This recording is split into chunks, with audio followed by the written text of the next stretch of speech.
my name is Minna and I'm a researcher at the University of Lapland in Finland. And in my current research, I am thinking how to put climate policy and climate science in dialogue with climate fiction and how that dialogue could possibly take us towards more sustainable future. And I'm working in a project called Climate Responsibility as a normative cornerstone of multilateral cooperation. And in this project, we carried out expert interviews with people from different fields.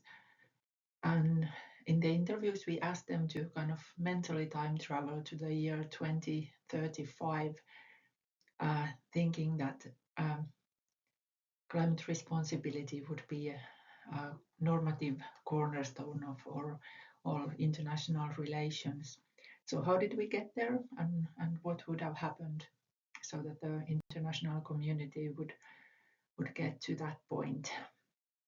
And quite interestingly, a few of the interviewees kind of apart from each other brought up the role of climate fiction in kind of thinking towards possible post-climate change futures, and particularly they mentioned a certain climate fiction novel, namely Kim Stanley Robinson's The Ministry for the Future.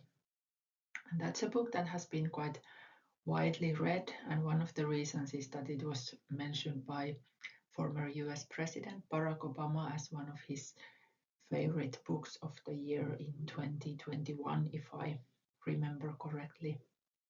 And in this novel, Kim Stanley Robinson brings together a broad variety of actors and different kinds of knowledges and assembles a kind of very varied toolbox of different things, like how we could get forward and how humanity might manage to tackle climate change. And he's not proposing kind of one single grand solution, but really a variety of different kind of solutions, from new technologies to also kind of societally very problematic solutions, if you call them solutions. Like he has been criticized for the role of eco-terrorism, for instance, that plays a crucial role in this very book. But I decided to take this novel, read it and use it as a sort of mirror to analyze the expert interviews that we have carried out in the project. And I was not quite sure how to go forward with this, but luckily I found a recent article that came out in late 2024 by the political scientist Sofia Hatzisavidou, and they have been reading climate fiction as political theory, and curiously they have taken exactly the same book, so Kim Stanley Robinson's The Ministry for the Future, for the analysis. And they do a colonial reading of the book, focusing on the space and time dimensions of the political specifically. So in my analysis, I take their reading of climate fiction as a political theory, but I want to add the kind of dimensions of utopian and dystopian that are not so much brought forward by Sofia Hatzisavidou. So where does this kind of reading and contrasting climate fiction and then the expert views take us? So the interviews, there is actually quite little indication that climate change would change everything for the better, like it does in a way in the novel.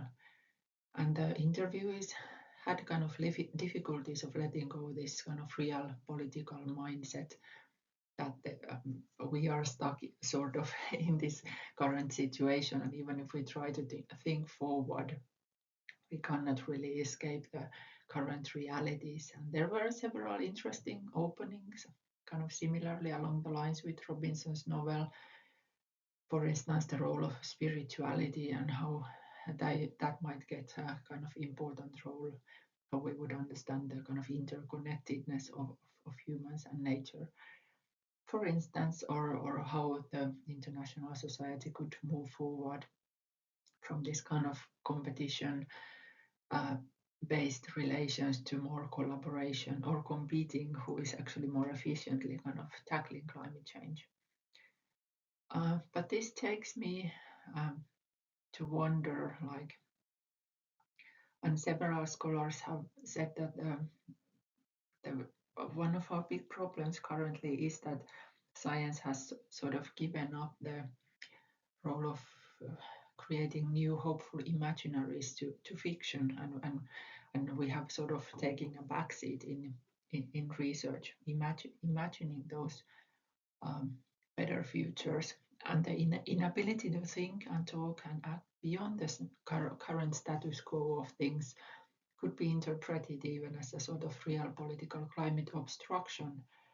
And in this case, like we gave the interviewees the space and time and invited them to imagine kind of positive post-climate change futures. But if even when invited to do so, when they cannot, they are not able to do it, so so who will then?